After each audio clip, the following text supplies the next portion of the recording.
ఖమ్మం జిల్లా సత్తుపల్లి మండలం బేతపల్లి గ్రామంలో ఏరువాక పౌర్ణమి సందర్భంగా ఏరువాక కార్యక్రమంలో ఎమ్మెల్యే మట్ట రాఘమయ్యి, రాష్ట్ర కాంగ్రెస్ నాయకులు మట్ట దయానంద్ పాల్గొన్నారు. ఎమ్మెల్యే మట్ట రాఘమయ్యి కొబ్బరికాయ కొట్టి ఏరువాక కార్యక్రమాన్ని నాగలి తున్ని ట్రాక్టర్ను నడిపి ప్రారంభించారు. ఈ సందర్భంగా ఎమ్మెల్యే మట్ట రాఘమయ్యి మాట్లాడుతూ తాను రైతు కుటుంబం నుంచే వచ్చానని, తన తండ్రి వ్యవసాయ శాఖ ఏడీగా పనిచేశారని గుర్తు చేశారు. సత్తుపల్లి నియోజకవర్గంలో వ్యవసాయం ఒక పండగ లాంటిదని, వ్యవసాయంలో రైతులకు అనేక మెలకువలు నేర్పే పద్ధతులు అధికారులు నేర్పాలన్నారు. అంతేకాకుండా వ్యవసాయ శాఖ మంత్రి తుమ్మల వచ్చే సంవత్సరం కల్లా సీతారామ ప్రాజెక్టుకు నీళ్లు ఈ ప్రాంతానికి వచ్చే విధంగా చూస్తానన్నారు. ఈ ప్రాంత అభివృద్ధికి మంత్రులు మల్లుభట్టి విక్రమార్క, పొంగులేటి శ్రీనివాసరెడ్డి, తుమ్మల నాగేశ్వరరావు తోడ్పడతానని ఎమ్మెల్యే మట్ట రాఘమయ్యి తెలిపారు. రైతు సోదరులందరికీ ఇది విచ్చేసిన కాంగ్రెస్ పార్టీ నాయకులకి, అలాగే మన ఏడీ గారికి, ఏఓ గారికి, ఏఈఓ గారికి అందరికీ కూడా పేరు పేరున అది ఆహారం అనేది లేదు. రైతన్న అన్నదాత, నిజంగా అన్నదాత. మరి వారికి మనం ఏమి ఇచ్చినా కూడా రుణం తీర్చుకోలేము.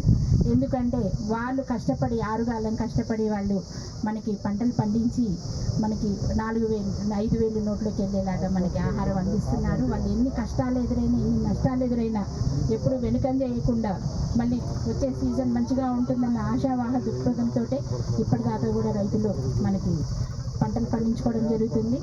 మరి ఈసారి చూస్తే ముఖ్యంగా మనకి మన తుమ్మల నాగేశ్వరరావు గారు వ్యవసాయ శాఖ మంత్రి అవ్వడం మనకి ఎంతో రైతులందరికీ కూడా మరి మంచి పరిణామం. ఎందుకంటే ఆయనకి స్వతహాగా రైతు కావడం వల్ల రైతుల కష్ట నష్టాలు తెలుసు కనుక మనకి ఇప్పుడు బడ్జెట్ లేకపోయినా కూడా మనకి జీలుగు విత్తనాలు కానీ, జనుము కానీ, పిల్లి పెసర కానీ మనకు కావాలి అంటే అక్కడక్కడ కొరత ఏర్పడినా కానీ మేము అధికారులతో చర్చించడం, మన తుమ్మల నాగేశ్వరరావు గారికి తెలియజేయడం జరిగింది. వారు సకాలంలో స్పందించి అందరికీ రైతన్న అన్నదాత, నిజంగా అన్నదాత.